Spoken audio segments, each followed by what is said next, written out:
Some trends made you feel fabulous, others like you'd lost your mind. But in the 1970s, beauty was bold and bizarre.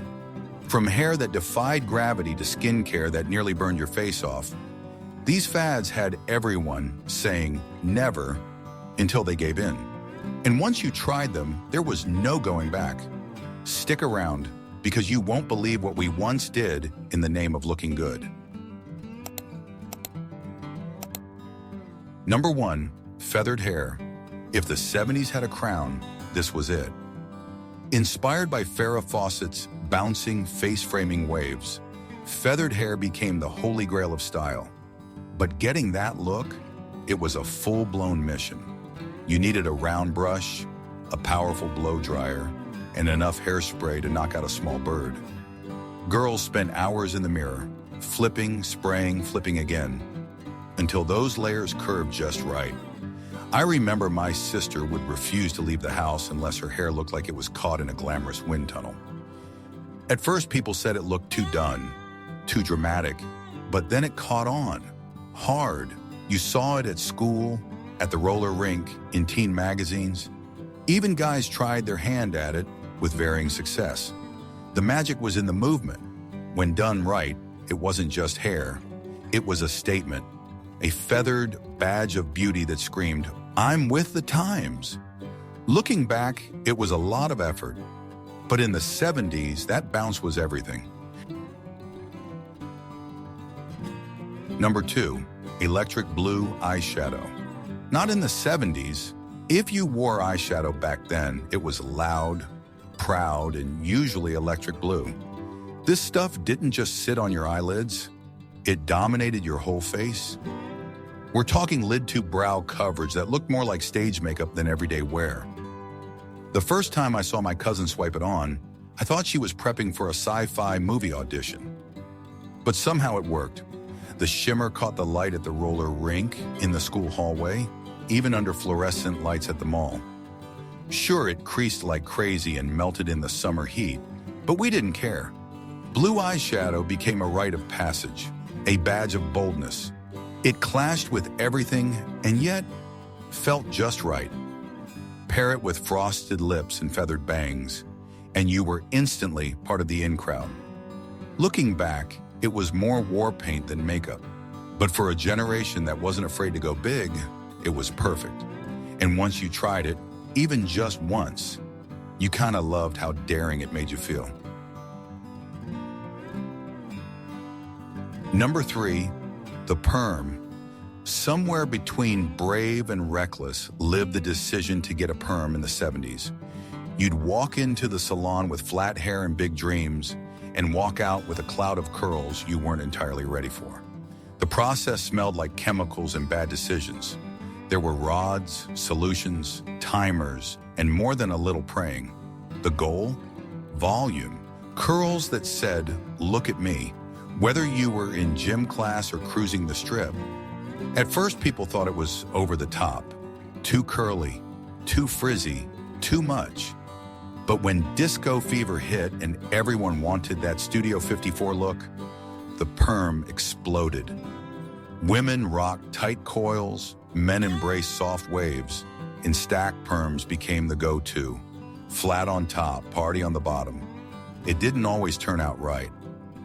Some ended up looking like a poodle caught in a rainstorm. But even then, you wore it with pride. A perm wasn't just a hairstyle, it was commitment. And once you sat under that dryer, there was no going back. Number 4, Sun in Hair Lightener. It promised sun-kissed California blonde, but often delivered a fiery shade of orange instead. Sun-In was the shortcut to surfer hair without the ocean. You'd spray it generously, lie out in the backyard with a reflector under your chin, and wait for the magic, or the disaster. At first, everyone was skeptical. Could a few squirts and a little sunshine really give you that golden glow? Spoiler, not exactly. What it gave most of us was brassy, dry, vaguely citrus-smelling hair that turned heads, for better or worse. I remember blasting Fleetwood Mac on my boombox while cooking under the sun, convinced I looked like a rock star. In truth, more like a traffic cone. Still, we kept at it. Bottle after bottle, strand after strand, chasing that Malibu dream. The smell of Sun Inn lingered everywhere, in lockers, bedrooms, and every pool party. It might not have made us blonde bombshells, but for a moment, under that fading summer sun, it felt like we were, and that was more than enough. Number 5, baby oil tanning. SPF, never heard of her. In the 70s, getting a tan wasn't just a summer goal. It was a status symbol. And the secret weapon? Baby oil. We'd slather it on like we were marinating, then lie under the sun for hours, cooking ourselves to a golden crisp. Add a reflective sun visor, and you were practically grilling. At first, people thought it sounded dangerous, and it was. But that deep bronze glow, totally worth the risk. I remember my cousin proudly showing off her perfect tan lines right before her shoulders started peeling like wallpaper. Still, she called it a small price to pay. The sting of sunburn was just part of the deal, a badge of commitment to the bronze life. We didn't have sunscreen, we had determination, and a bottle of baby oil that made us shine like rotisserie chickens. Today's kids have SPF 50 and spray tans. We had the sun, the oil, and the willpower to fry. Looking back, it's a miracle we didn't all turn into leather. But for a moment, we felt like golden gods.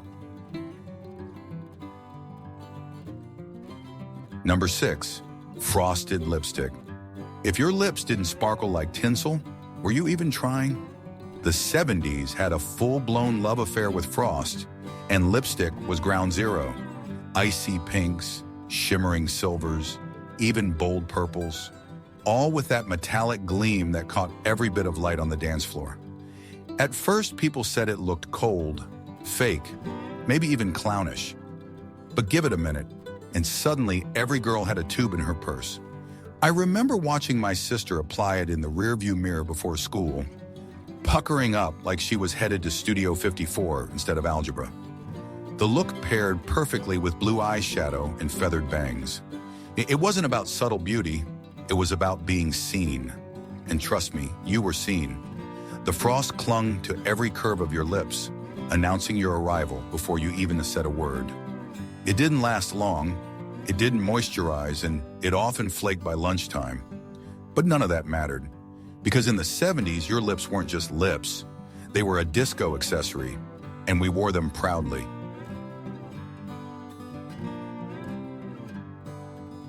Number 7, Tickle deodorant.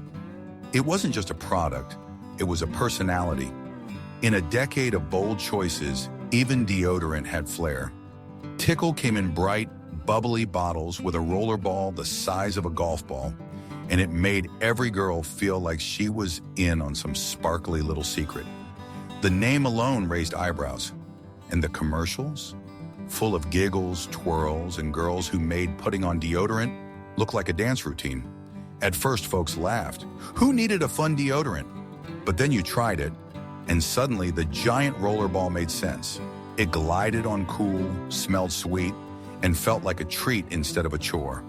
I remember my sister treating her Tickle like it was perfume, dabbing it behind her ears for extra flair. Meanwhile, us guys stuck with our industrial-strength sticks that smelled like pine forests and sweat. But the girls, they had Tickle. It didn't last all day, it probably didn't work that well. But no one cared, because in the 70s, smelling good wasn't enough. You had to look cute doing it too, and nothing said cute quite like a bottle of Tickle. Number 8, disco glitter makeup. This wasn't your average shimmer. This was full-on sparkle warfare. In the height of disco fever, makeup turned into a mirror ball. Glitter showed up everywhere, on eyelids, cheekbones, lips, and even shoulders. At first, people thought it was too much, too messy, too flashy, too extra. But step onto a dance floor in 1978 and you'd understand. Under those pulsing club lights, glitter was the moment. It turned your face into a spotlight magnet. I remember my cousin sneaking into the bathroom before a party, carefully patting on glitter like it was sacred dust. By the time she walked out, she was glowing, and not in a subtle way. The stuff got everywhere. On clothes, in hair, even in the family car for days. But no one cared, because for one magical evening, that sparkle made you feel invincible. Like you were the star of your own midnight movie. Sure, it was over the top, but so was disco. And for anyone lucky enough to live through it, those glittery nights were unforgettable. Number 9, Sea Breeze Astringent. If it didn't burn, it wasn't working. That was the 70s skincare motto, and Sea Breeze was the ultimate test of toughness. This icy blue liquid promised to deep clean your pores, and by that it meant strip your face of every ounce of oil, and probably a little dignity. One swipe with a cotton ball and you were hit with a sting that felt like setting your cheeks on fire. At first, kids were terrified. Who wants skincare that makes your eyes water? But then it became a badge of honor. Red, tingling skin meant you were doing it right. I remember my sister wincing through her nightly ritual, muttering beauty is pain, as the smell of antiseptic filled the room. The scent alone could wake the dead, part alcohol, part hospital hallway. But we kept using it, because in the 70s, gentle was for quitters. Sea Breeze didn't soothe, it scorched, and somehow we loved it for that.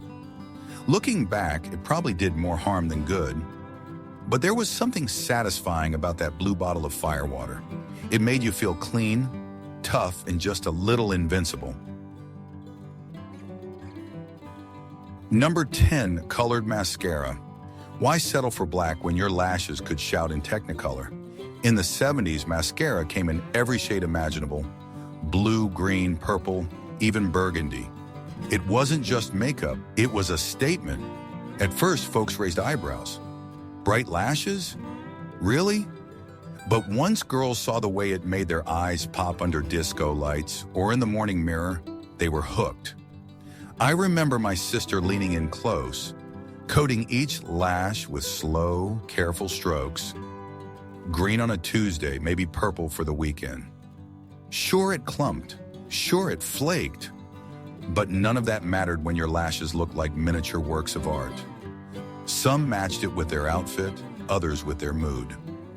Colored mascara added a little rebellion to your routine. Playful, daring, and totally 70s. It wasn't for the shy, it was for the bold. And in a decade where everyone wanted to stand out, rainbow lashes fit right in. Number 11, the wedge haircut. If the 70s had a signature cut, this was it. Sleek, sporty, and surprisingly high maintenance, the wedge was a sharp departure from the long, flowing styles that came before. It all started with Olympic skater Dorothy Hamill gliding across the rink in 1976. Not just winning gold, but stealing hearts with every bounce of that perfect, sculpted hair. Suddenly, girls everywhere were showing up at salons asking for the Dorothy. At first, people weren't sure. Too short, too structured. But then came the compliments and the copycats. I remember my neighbor proudly returning from the salon, her hair perfectly stacked in back, feathered in front like a geometric marvel. The wedge wasn't easy. It required trimming, blow-drying, precision. But the payoff? Instant cool. It said you were stylish, confident, and maybe just a little ahead of your time. Even if you didn't skate, you felt like a champion walking down the street. Today, it might seem like a relic of the past, but back then, the wedge was more than a haircut. It was a moment. And for a lot of us, it was the best our hair ever looked. The 70s were bold, bizarre, and unforgettable, especially when it came to beauty. These trends may have made us cringe at first, but they left behind glitter, memories, and a whole lot of laughs. If this took you back, hit that subscribe button and join us for more nostalgic trips through vintage America, because the past never goes out of style.